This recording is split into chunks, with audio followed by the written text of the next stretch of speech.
as an adult and as, young adult, I fell into a lot of the things I did. I became very promiscuous. I turned to drugs and alcohol because I had such a sense of self-loathing. And it's something that I still struggle with now, not the substance abuse, but I still struggle with self-love.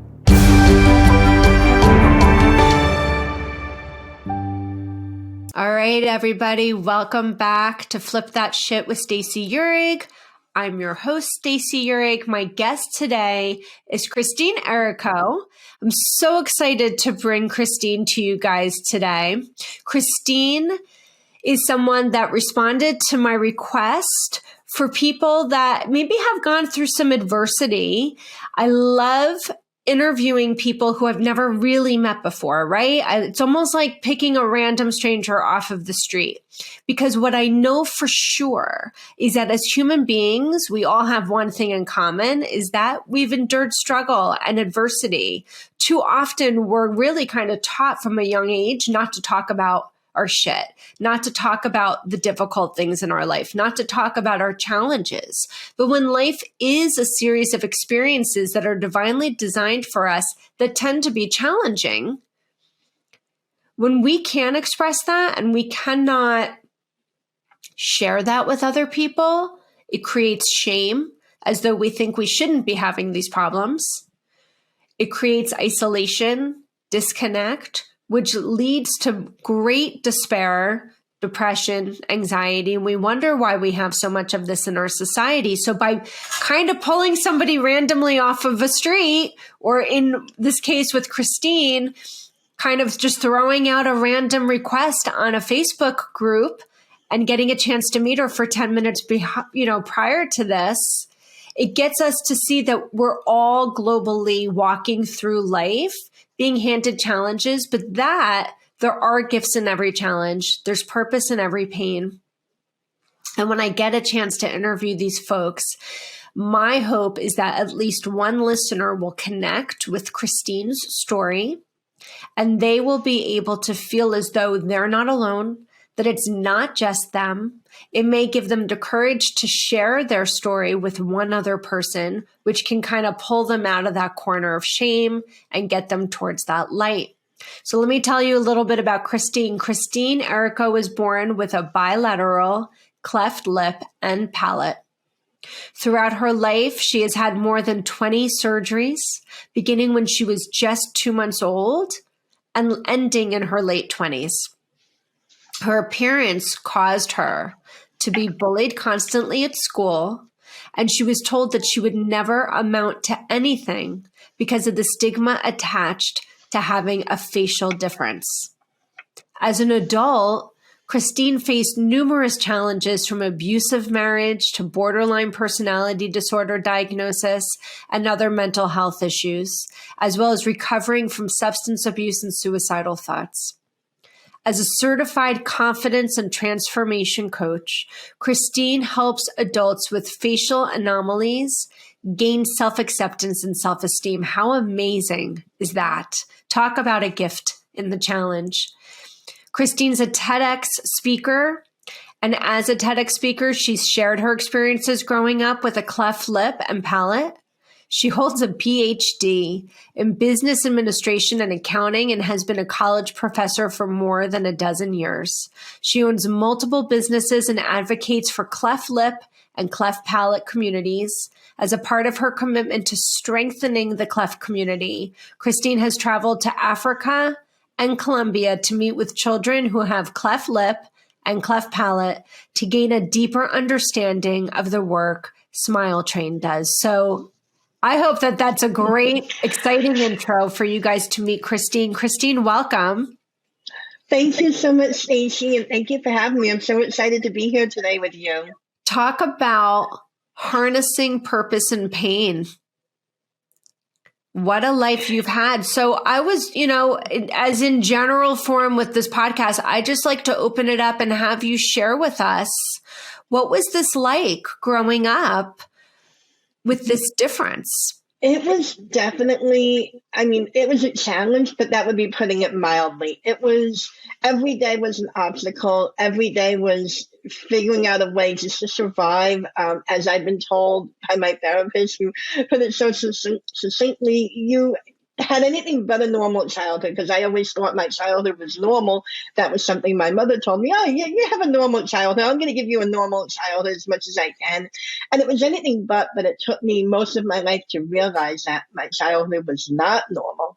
And that it was difficult growing up with a cleft lip and palate and the bullying, the endless doctor visits, dentist visits, and surgeries.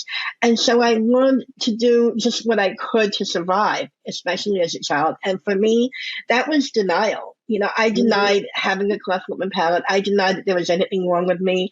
I really believed I was normal. And when the bullying started and continued, I learned to kind of deny it and ignore it, but you can't really ignore someone calling your name. So instead, I just would go into deep denial, and that created a whole host of problems as I got older, as you mentioned in my bio. There's so much wrapped up in this. So the first thing I want to ask is, obviously the childhood was not, and I'm going to put into quotes, normal. What is normal, right? I have this new book behind me called The Myth of Normal. Such a great title.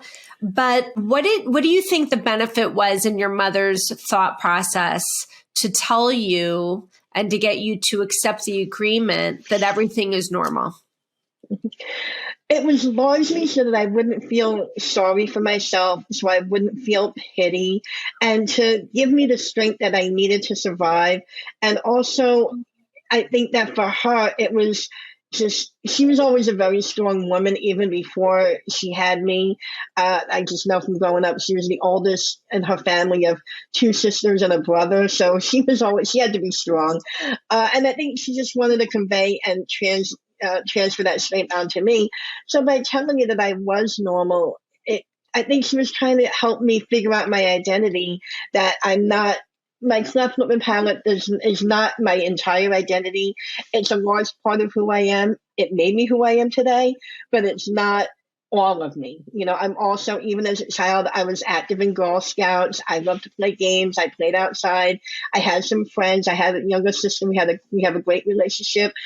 So it was also about, all of those other things that I was, and not just someone that had a facial difference. Which I appreciate. Do you think there was a detriment? What would it have been like different for you, do you think, or was there a detriment to think differently? That's a great question. And growing up, the biggest thing is that I was not in touch with my emotions. And that's just also my family dynamics. We didn't talk about emotions. My mother didn't really know how to express them. She would express anger and happiness, but that was about it. The things like shame or the sadness or those were never discussed. So I never had a chance to express them. So I learned to suppress my emotions and pretty much deny them and ignore them. But I think that if she was a little bit more open and emotional and let me have those moments of feeling sorry for myself, it would have helped me not deny who I was and not deny my cleft lip, and understand it and accept it at an earlier age, and grow up maybe with a little bit more confidence than I actually grew up with. I grew up with not knowing who I was, not having a true identity, because everything was revolved around what my mother wanted me to be or who I thought she wanted me to be. So, and I didn't have the confidence I needed, even though I always thought I did, which is pretty ironic. I guess that's what denial does, is it makes you think that you have things that you really don't have. But again, it wasn't until I was an adult that I realized my social anxiety, my lack of boundaries, my lack of just taking care of myself, putting myself first, asking for the things I wanted. And it was kind of just a real eye-opener and really kind of a shock to me. It's like, oh, wow, I've been living that way, and there's such a better way to live. So, yes, if she had been more open and honest with me and not saying, well, you're normal, everything's fine, but saying, you're different and that's okay, I think it would have just helped shape me on a different path and, again, just give me that sense of self-worth that I was lacking. It's so interesting because it's so clear. I mean, look, our parents in general terms, not all parents are capable of doing this, but in general terms, many parents really do always think that they're doing what's best for us, right? They do it out of hopefully a good intention. And what's interesting to me is she wanted you to identify as normal. And again, I'm really putting that in quotes because I don't really believe that there's a normal, okay? But what she really did was created a non-identity because you couldn't identify with your actual true self-energy. It was almost like you were denying yourself your truth. And I have a sign behind me that says, know your truth and trust your knowing. So your truth could have been so many things. My name is Christine. I'm a sweet person. I'm a kind person. I happen to have a cleft lip. I happen to have a cleft palate. I'm all these things and not all these things, but. Right. And it almost is as though she disallowed you from having an identity because you were running from the identity that you were. Right. So I want to dive right from that right into, because and the reason why I want to do this is because I see it so clearly. And what I'm always trying to do is teach other people that there is connection here to our past, our lived experiences as a child to our adult experiences. So most people on the street, if you said, oh, I found myself in a really abusive marriage and diagnosed with bipolar disorder, they would not see the connection of those two things to having been bullied as a child. Okay. Even if you took away, Christine, the reason why you were being bullied, just the fact that you were being bullied and you had chosen the path of denial on that and denying feelings about an experience, where was the connection? How did that experience bring you to being in an abusive relationship, do you think? That's a really great question. And that's one that I've had a lot of time to think about over the years, especially, I got divorced 10 years ago. And so I've had a lot of time to really reflect back on it. And the real reason that I, married the person I did, the man I did, and got involved in the abusive relationship was my lack of self-worth. I remember, and I actually was talking about this the other day, I remember my wedding day, sitting in the limousine, waiting for my call to, get out and go into the building where we were going to stage everything before I walked down the aisle. And my mother asked me, are you sure you want to marry this man? And, she knew what I was denying in myself. Well, I also knew the truth, but I was denying it to myself. No, I didn't want to marry him. I didn't love him at the time. I didn't have feelings for him, but I liked him to an extent. And my thought that kept running through my head, even throughout, we were married for almost, 14 years, 15 years before the divorce, even longer, I lost track of time. The thought that kept running through my head was, this is the best I can do. I didn't exactly have a line of suitors at my door. I didn't have men beating down my path to date me and take me out. So when I met my, now ex-husband, he was interested in me. He cared about me. I think there was love there for both of us, just different types, different levels. And so I kept thinking, this is it. This is my one and only chance. If I don't marry him, if I don't, stay with him, I'm going to die and be an old spinster. And to me, that was unacceptable. I couldn't be single because that was just another stamp on my sense of self-worth. And I'm unlovable. I'm unwanted. I'm horrible. I'm a monster. So by having this validation from him and as someone who wanted me, it was like I thought I had no other option. Fortunately, 10 years of therapy and a lot of time and a lot of distance has shown me that if I can go back and tell myself, tell that girl in the limo, look, this is not your only option. It's okay to be single. It's okay to not have a partner and not be married. And it doesn't define who you are if you're single or not. What just defines who you are is what you do. Just like cleft palate and cleft lip doesn't define who you are, right? Exactly. But as I'm starting to paint that picture and show, all of those things, having the cleft palate kind of tied in with my sense of self-worth or lack of it, lack of confidence, which kind of drove me into marrying someone who was abusive, because I felt I had no option. So I think had I had more confidence, a better sense of self, and greater self worth, I would not have married him. The signs were there before I got married. Not the abuse, but just the behavior, the attitude, the arrogance, the selfishness. The abuse started, a couple of years after we got married. As most abusive marriages do, they slowly grow, and it's like a boiling frog, a frog in a pot of boiling water. You never really know it until you're in too deep, and it's like, oh boy. And yeah. So I have a really interesting question for you. Yes. And I'm hoping you'll answer it honestly. So when you go through the childhood that you went through, mm-hmm.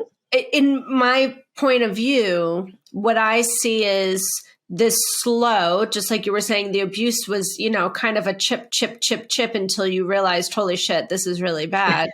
Yes. When you slowly are walking away from your true self, right? When you're slowly denying over and over and over feelings, who you are, what your superpowers are as a person, and you get that disconnected from yourself because you think, and I'm using your words, that person's a monster, that person's different, mm-hmm. that person.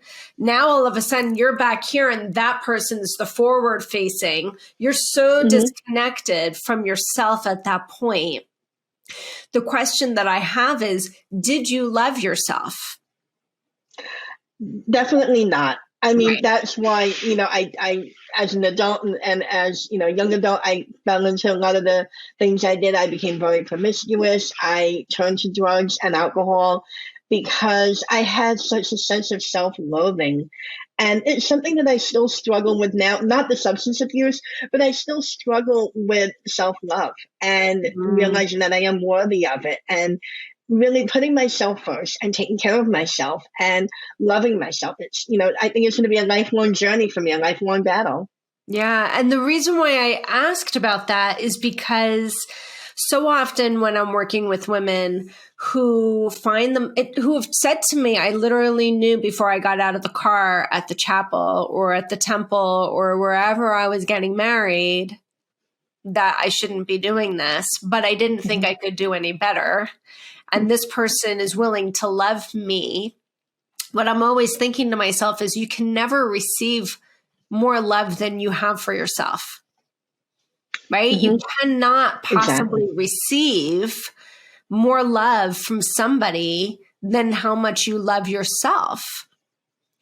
And so it's so often that it's, this is why I wanted to connect these dots for people. It's if you've had a childhood in which you were left feeling disconnected from yourself, or you felt not enough, or unimportant, or insignificant, or unseen, or unheard, or undervalued, which always yields to ... I'm not enough. I'm not worthy of love. I'm not deserving of love. If you knew me, you wouldn't give it to me. It does not have to come from abuse. It doesn't actually even have to come from bullying, though you did have bullying, but it can come from any experience that a child has that leaves them feeling that way. Neglect, betrayal, being ignored, having parents that are emotionally unavailable. It doesn't have to be this huge thunderstorm of abuse and aggression and violence, which is what people think trauma has to be in order for it to be traumatic. Trauma is never the experience. It's not even the cleft lip or the cleft palate or the bullying. It's how it left you feeling. And so often when people are the most stuck, they're usually one of three things that's happening. I'm not enough. I'm different. And what I want is not available to me. It can be available to everyone else around me, but it's not available to me. Therefore, ... I'm different in a negative connotation. And therefore, ... I'll never be enough. When people can go through an experience, it's what I do with my hypnosis program through RTT, is getting the adult to go back to the experience that the child had that left them feeling that way and making that agreement and seeing it from the adult eye not from the child I. And when you can do that, you can actually completely flip the lens. Completely. And say, oh my God, yes, of course, that's the agreement, that's the interpretation a 6, 8, 10, 12-year-old would make. But now that I've had a lived experience outside of that, I actually know better, right? And when you know better, you can do better. When you know you better, you can love yourself better, right? So you've been through all of this rough childhood as far as how you felt about yourself, yielding a rough marriage time, which I think is so important for people to see. There is always a connection. You did have a diagnosis, and you do have a diagnosis of bipolar disorder. Do you see that as being connected? Well, I have a diagnosis of borderline personality disorder, which is a little bit different than bipolar. I'm sorry, I do that often. That's my mistake. I apologize. That's okay. That's okay. But yeah, they're definitely connected. Borderline personality disorder, it develops in early childhood, as you know, and infancy, even in the childhood when your personality develops. And it's rooted in this fear of abandonment and this fear of not having a self-identity. And that's definitely connected to my childhood. You explained how not receiving love, not receiving the emotional connection as a child leads to these issues. And everything that you just said in the last 2 or 3 minutes perfectly describes my childhood growing up. My parents were emotionally unavailable. My father freaked out in the delivery room when he first saw me and says, oh my God, what do we do now? He had trouble accepting me and my appearance. My mother, again, being the strong woman that she is and always being able to keep her head about her, basically told my father in not so nice terms, like, well, be lucky you have a healthy daughter and that, she's crying and she's okay. And I mean, that was my mother always trying to see the best. She always told me, look, you may have a facial difference, but at least you have all your arms and all your legs and all your fingers and toes. And, so she always tried to, and that wasn't what I wanted to hear, that, well, there's people out there who may be worse off than me, because it didn't help, but it was her way of coping and managing with the situation. And I think also relieving her or working through her guilt, because I know as a mother and from other mothers that I know, there is a lot of guilt that this is somehow their fault, which it is not. But yes, the lack of emotional connection, the love and the attention that I needed growing up as an infant definitely led to me having borderline personality disorder. It was something that I didn't realize again until I was in therapy, getting that diagnosis, learning about it, making those connections. And then it was like a light bulb that went off. Oh, it all makes sense. It's not really my fault. It's not that I'm not trying hard enough. It's not that I'm not good enough. It's things that I couldn't control and grew up with. And I had to learn not to blame who I am today on that, but realize that it's a part of who I am. It's how I am, what made me, but I can work through it. I can deal with it. But yeah, a lot of people with cleft lip and palate, as they get older, do have mental health issues. They turn to substance abuse. They get involved in abusive relationships because I guess the themes are the same. The issues are the same. We have those broken, challenged childhood that, we didn't receive what we needed. Mm-hmm. And can I ask you a question? When you got the diagnosis of borderline personality disorder, was there a part of you that felt free and was able to let go of some of the shame? Which I think people would think is a very strange question to ask, but it's not a strange question at all. It's a very good question. And yes, it was the feeling of like my whole life explained in a nutshell. Like, okay, that explains everything. That explains why I have this fear of abandonment, why I, married the person I did, why I was such a people pleaser at the time. And it did help alleviate a lot of the shame and gave me a starting place to start to work through the shame and start to really realize who I am and build my own identity. And I'm still, doing that. It was only about within maybe 5 or 6 years ago that I actually got the diagnosis. My therapist wanted to be absolutely sure before giving it to me. And, it was really just kind of treading lightly, being careful not to re-traumatize me. Because of all the trauma I'd been through. So it was really a slow path, but it was also at the speed that I needed it. But yeah, ever since receiving that, it's been very, very eye-opening and definitely freeing and liberating. So you go from this really challenging life, and you have had relied on the past, on substances, what have you, to go from that to being a confidence coach and a transformation coach. So can you talk about that a little bit? Absolutely. So after receiving the diagnosis of borderline personality disorder and going through private one-to-one therapy for another couple of more years, I actually moved into group therapy for BPD, borderline personality disorder. And that's where it's a combination of group therapy and private therapy that helped me build my own confidence and develop the skills I needed to become confident, to set boundaries, to ask for what I want, and to start to love. 5 years ago, so even before I started with the group therapy, my mother passed away, and her death hit me hard because even though we had a very strained relationship as mother and daughter, she wasn't the mother I needed or wanted, but she was my advocate. I mean, despite her lack of emotional care and emotional love that I needed, she was a fierce fighter for me and my medical care. And I remember times I heard her arguing with doctors and hospitals and just to make sure that I got the right care I needed. And I think that was also a lot of her stubbornness.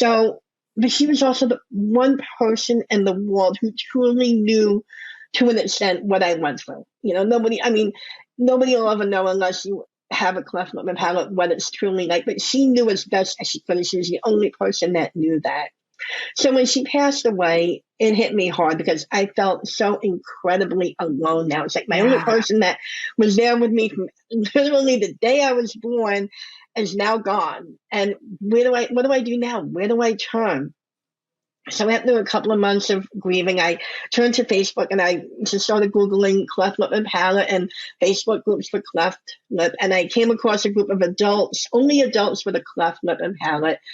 And I joined the group, and it was like a whole new world for me. Here's people that can understand what I went through. When we talk about dental work or childhood trauma or any of the flashbacks or any of the issues that we have, they could understand. We could laugh and joke about not being able to blow up a balloon or share and commiserate when we would go out in public and get bullied or feel like everybody's staring at us. And it was my tribe. It was a community.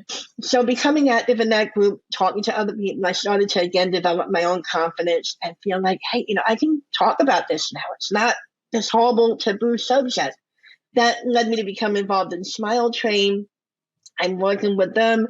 And over time, I realized that I can share what I learned about developing my own self-confidence and becoming who I am and overcoming these obstacles. I can share it with other people who are still struggling and still stuck in that rut of figuring out who they are, being afraid of setting boundaries, asking for what they want, loving themselves. And that's when I decided to become a coach to help others in the same way that I learned to overcome these issues, to share what I learned and to help them overcome it. It's amazing. And I this is such a great interview because you're tapping into so many of the things that I work on a daily basis with people. And I think, one of the questions I initially wanted to ask you was, how did you know you had confidence once you started to gain it? What changed in your life that you could see that you were harnessing confidence? It was a very slow path, but it probably started way back when I took the step to divorce my ex-husband. And I told him, I want a divorce. And that was one of the hardest things I did because I was this is before I knew I had borderline personality disorder. And I just started, realizing like, okay, I need to do this for me. And that was the first step in developing my confidence, was putting myself first and working through the fear of disappointing people. I'll never forget telling my therapist, I don't want to divorce my ex because I didn't want to hurt him. I mean, and I think about it now and I laugh about it because the fallacy and the insanity of, I don't want to hurt this man who's hurted me for 10 plus years, 13, 15 years. I don't want to hurt him. But what about me? And that was the first tiny step, but it was just little milestones along the way. Something as simple as going to a restaurant and they send out the wrong dish or your food is cold, and having the confidence, like just having the gumption to not just think it in your head or complain to the people you're with at the table, but to actually tell the wait staff, hey, my food is cold, can you reheat it? Or, this is not what I wanted. And because again, being a people pleaser, I was just, no, it's fine. I'll deal with it. I'll suppress myself. I'll compromise myself because I'm not worth it too. No, I am worth it. And the world is not going to end if I say no. The world is not going to end if I ask for what I want. And if I just, politely but boldly say no, I'm not going to tolerate that. We're tapping into so many things that I think are so important for people to hear, because as a trauma recovery coach, I'm trying to educate people all the time on what I would call a trauma response, right? Mm-hmm. So I love to do posts on what are trauma responses that you didn't know were trauma responses, or how does trauma show up in your adulthood that you didn't even know was a trauma response or a trauma reply. And the big ones always are lack of setting boundaries, deprioritizing your own needs, and people pleasing. Mm-hmm. And I'm really intentional on sharing that often, over and over and over again, because we live in a society of, I'm going to speak specifically about women right now. We live in a society where a large percentage of the women in our society are experiencing extreme burnout. Mm-hmm. And they're in extreme burnout because they don't know how to say no. They're in constant people-pleasing mode. They lack boundary setting. They deprioritize themselves, put other people's needs ahead of their own. You just said it. I didn't want to hurt my husband. Even though he was abusive, I didn't want to hurt his feelings by asking for a divorce, right? Very good example of this. And most adults do not connect those coping strategies, is what I'll call them, to experiences that they had in childhood. But there is a direct line. It's not dotted. It's a nice, solid, bold line from those experiences to how we show up today. Mm-hmm. And this is why things like burnout are reversible, and lack of confidence are reversible, and lack of self-worth are reversible. But you have to be willing to do the work. Like you said, you went through a very long period of time with individual therapy and then group therapy. You have to be ready, willing, and able to do the work and say, these behaviors are toxic to my system. And I believe that I could actually have a life without these behaviors, and that life would look much more enjoyable.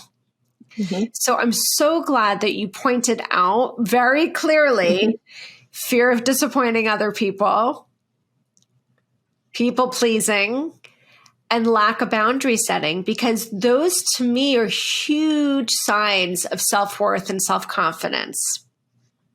Mm-hmm. Right? They definitely are. Yeah. So how do you work as a confidence coach and a transformation coach with people to get from where you were to where you are today?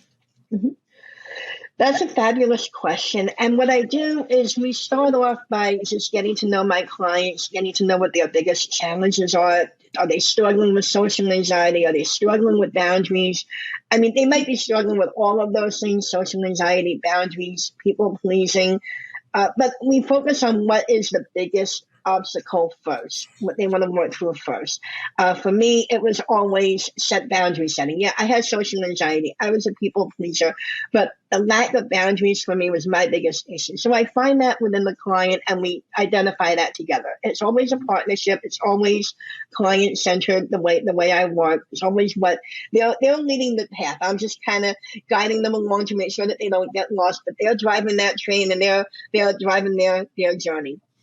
So once they identify what their biggest issue is that they want to start working on, within kind of the confidence area, we then start focusing on that. And I give them the tips about setting boundaries, sometimes even giving them homework, because it's great to learn or to know about the skills and know that you have to set boundaries, but you actually have to practice it.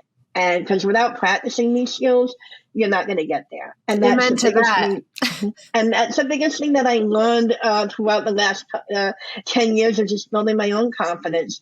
You have to practice it. And life gives us so many opportunities every day, from the minute we wake up, to practice boundary setting, to practice saying no, to practice overcoming social anxiety. And I work with my clients to say, okay, how are we going to practice? I mean, I'm not going to ask them and tell them to go out and say no, to a big boundary, because that's like kind of going from 0 to 1,000. But maybe start small. For me, it was like, when I went to the restaurant and they delivered the wrong food, or something wasn't to my liking, it was asking for that. Mm-hmm. Sometimes it's something as simple as just practicing by going to a store and saying, hey, where's your bathroom? Or, something that just pushes you a little bit out of your comfort zone. Because again, small little steps are going to lead to big results, but big major steps forward, like just meeting someone that says, I'm going to ask for the world. You're not going to get there. It's going to be too intimidating. So we went through the process, and we slowly developed that confidence by developing the skills and then practicing them. So I feel like there are a lot of terms that are getting thrown around, these days. Gaslighting, obviously, is a big one. But boundary setting is a big one too. People pleasing is a big one. I feel like all of this is all starting to come to a head and get a lot of play. So what I'm curious of is, can you give a few examples for the listeners of what lack of boundary setting looks like? Because people might be doing it and not even knowing that that's what it is. A lack of boundary setting is anything that makes you feel uncomfortable, in a sense that you really don't want to do it. A great example is, your coworker doesn't have a car, maybe their car is in the shop and it's going to take a week to repair, and they ask you every night for a ride home. And maybe the first couple of nights you give them that ride home because you're a good person, you're friendly, you want to be helpful. Then the third and the fourth night, you're like, okay, this is getting really old. This is wearing on me. This is burning me out.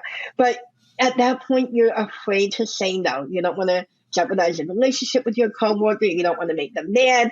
The biggest one I've heard and that I've even experienced is you have to work with them the next day. You don't want to create conflict or have to face that conflict, because if you're a people pleaser and you're struggling with confidence, you're going to run from conflict like crazy. You're going to avoid it at all costs. So the boundaries is when someone or something is asking something of you that you really don't want to give. And you realize that you're starting to compromise yourself and give more of yourself than you have. And it's starting to wear you down, maybe make you feel tired, make you feel resentful, you feel angry, you complain about it to other people.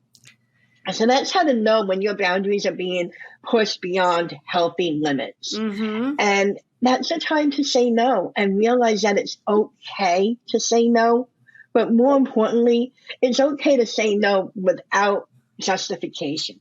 Yeah. And that's the other issue is that, I used to find myself saying, no, I can't drive you home today, with any number of excuses or lies of why I couldn't drive, my coworker home, until I realized that not only do I owe them a ride home, I also don't owe them a reason why I can't drive Christine, them home. That is so incredibly powerful, because for those that are listening, how many times have you not only said no, but when you've said no, you had to feel the need to justify it? And I think the reason why we do that as humans is because we have such a deep need to be liked and to be respected and to be seen as important and valuable, that we've been indoctrinated in our culture that if we say no, it's wrong.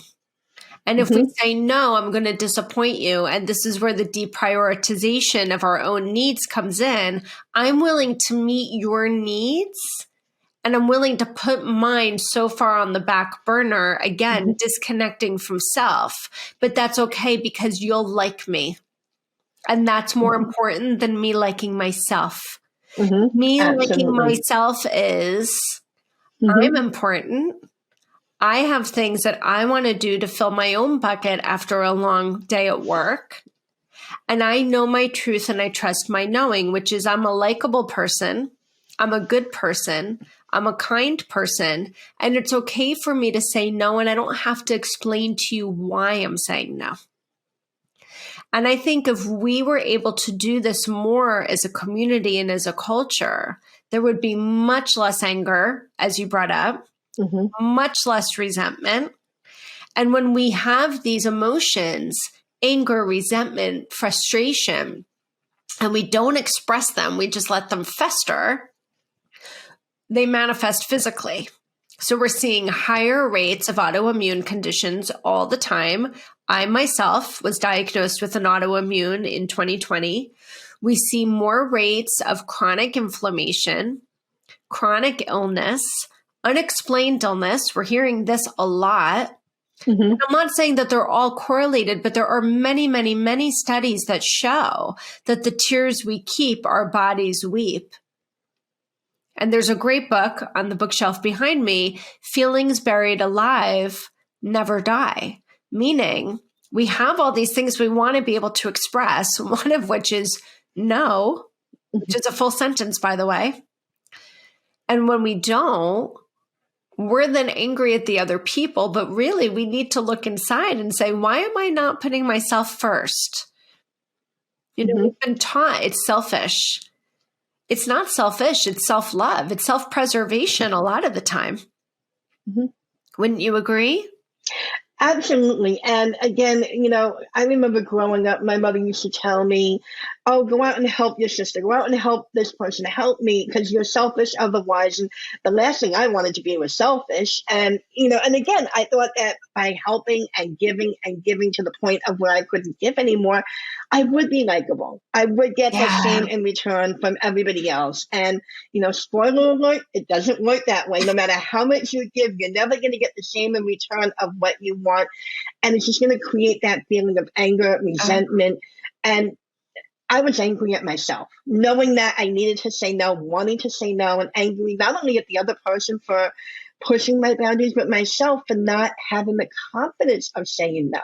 And one of the things that I also work on with my clients, because you mentioned stuffing those emotions, ignoring them, and just suppressing them leads to physical ailments. You know, when I work with my clients on building confidence, I found that confidence is a framework of managing your emotions, learning how to interact with people, which is where those boundaries come in.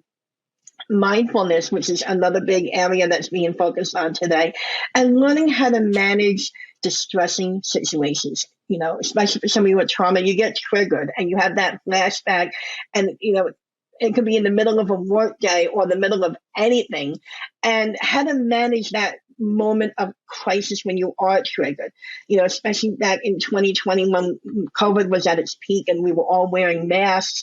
And for me, masks were so triggering because it reminded me of all the hospitals and the doctors and just the medical issues, and another surgery where all I saw, you know, as a kid was like just people around me with masks, almost like being in a horror movie.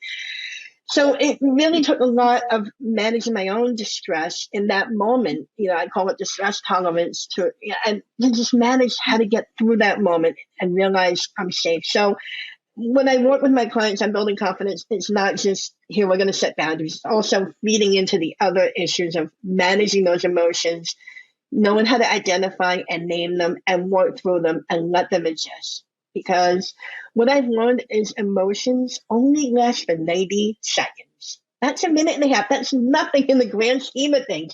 If you can just tolerate that emotion for that 90 seconds, it's gone like a wave in the ocean. and the next emotion comes, or you just have that moment to breathe. So that's really what I also work on. So do you find that that's an interesting fact? And I've actually never heard that an emotion only lasts 90 seconds. So do you feel that what happens is that quick response, AKA the emotion, comes in, but then we attach meaning and a story to it, and that's what continues to live on? Yes, absolutely. And that's still my biggest issue, is that I tend to hold on to things. I tend to hold on to the emotion and replay it in my head over and over. And whether it's anger or sadness or fear, I cling to it like a lifeline. And that makes it last longer than 90 seconds. But if you just say, okay, you know what?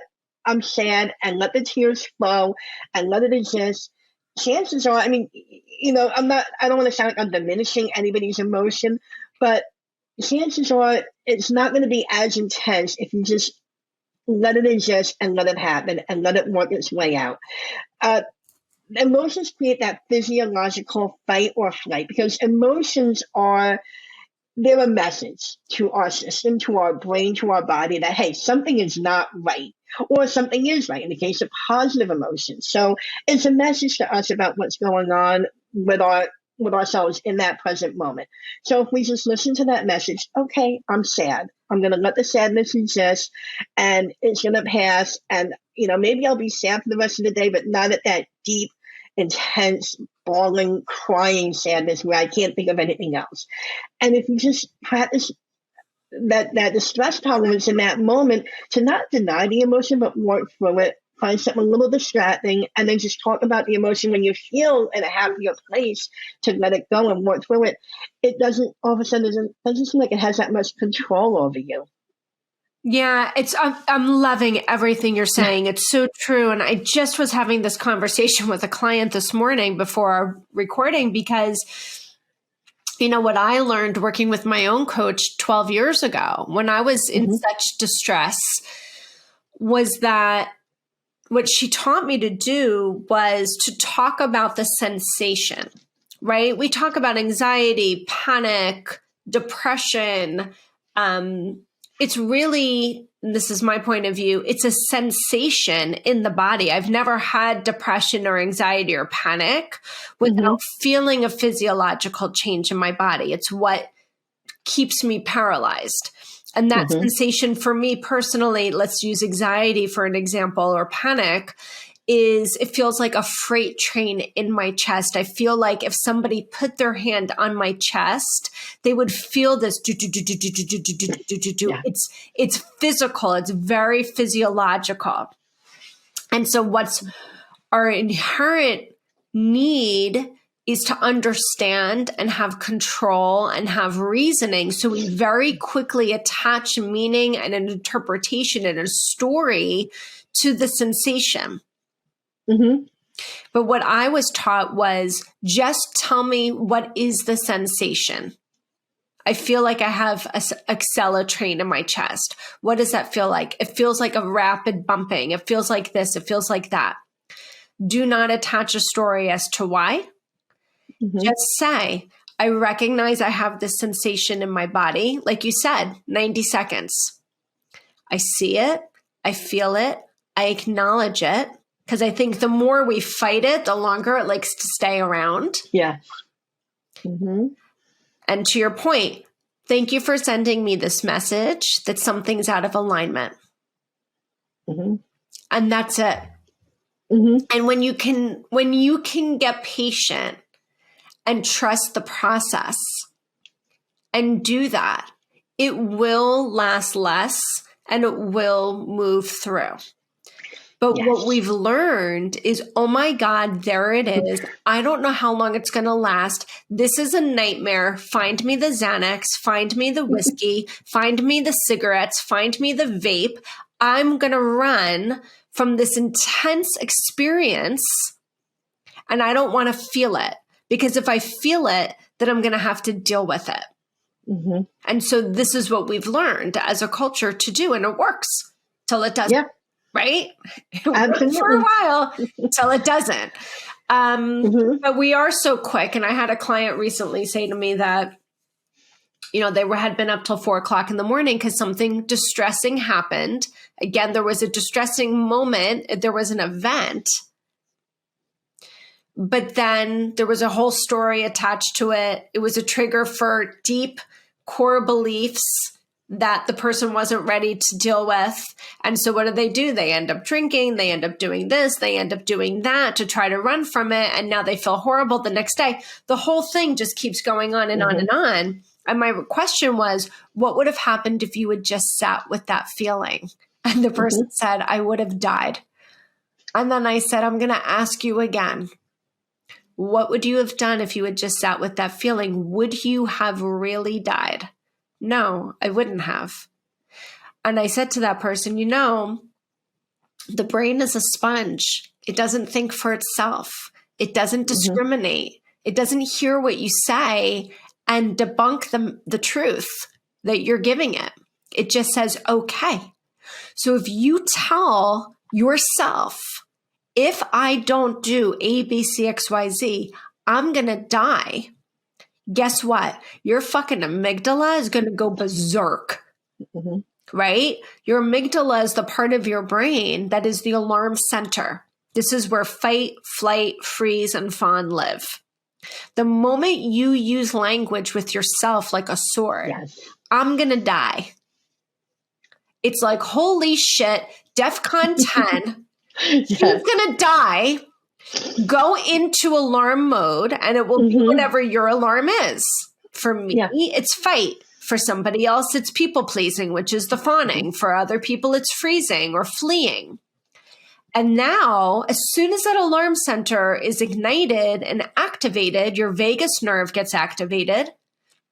Your vagus nerve is that nerve that goes from the bottom of your skull, the base of your brain, down to your stomach. It's gut issues, it's heart palpitations, it's inability to breathe, your throat feels like it's closing, you're sweating, you feel like you're going to die because you have all this adrenaline running through your system to keep you alive because you just told yourself you're going to die. It's a wicked circle, but this is what happens. And so I always say to my clients, be mindful with your words. Speak truth. It's what the 4 agreements is about. Speak with intent. Speak truth only. The truth is, I don't like the sensation in my body. The truth is not, I'm going to die because I'm so angry. Right? Absolutely. Oh, Christine, So if I could just add in, like in that moment when you were talking about your client and she had that triggering event, she was in that moment of distress. That's where I work with my clients on distress tolerance, getting through that incredibly painful moment where, for me, I mean, I'm a control freak. I knew this, for a long time. I didn't really know it till, again, therapy pointed it out, but I now identify that I am a control freak and I know that I have control tendencies, especially with emotions. I can tolerate insane amounts of physical pain, but the emotional pain, no, I did. That's why I turned to drugs and alcohol and even, and trigger warning, self-harm, because the physical pain I could tolerate over the emotional pain. But what I learned is that the stress tolerance in that moment where you feel like you're going to die and whatever happened is triggering that flight or fight symptom. Go to the stress tolerance, grab an ice cube and hold it. Grab a whole handful of ice cubes and hold it. Take a rubber band and snap your wrist. Do something physically uncomfortable, but not hurtful. You're not going to hurt yourself holding some ice cubes. You're not going to hurt yourself snapping a rubber band. Or think of something pleasurable, your favorite song, your favorite movie, a candle, something just to distract yourself in that moment. And doing those things, you'd be surprised how quickly your nervous system calms down. And it's not going to erase the emotion, but it's going to distract the emotion, get you through those 90 seconds. And then later on, when you're calmer, you're not in that flight or fight mode, you can address the emotion. Oh, last night I felt triggered. I felt angry. I felt anxious. And then that's the time to work through it when you can think clearly and you're not in that panic, state. I don't know if you've ever seen the movie Inside Out, which is, Yeah. I'm a Disney fan, and that's my favorite movie. And there's so many scenes in there. That movie was really the one movie that helped me connect to my emotions. And I actually have, they're behind me, actually, I can't grab them now, little figurines of all the emotions. And in the morning when I wake up, I look at them and I say, okay, what emotion am I feeling today? And I'll take them out and I'll put them forward. And then throughout the day, as I walk by them, they dance, they do a little dance. And it's kind of just helped me get in touch with my emotions. And so I always recommend that movie to my clients, Inside Out, because it's great for naming our emotions and getting in touch with them. I think that that's so great. And you know what's so interesting is it's as children that we learn to disregard our emotions. So I love the fact that it's a child's movie. It's really not a child's movie. It's Pixar, right? Or Disney. Yes. So it's Pixar, animated, but I did find that movie to be incredibly powerful as well.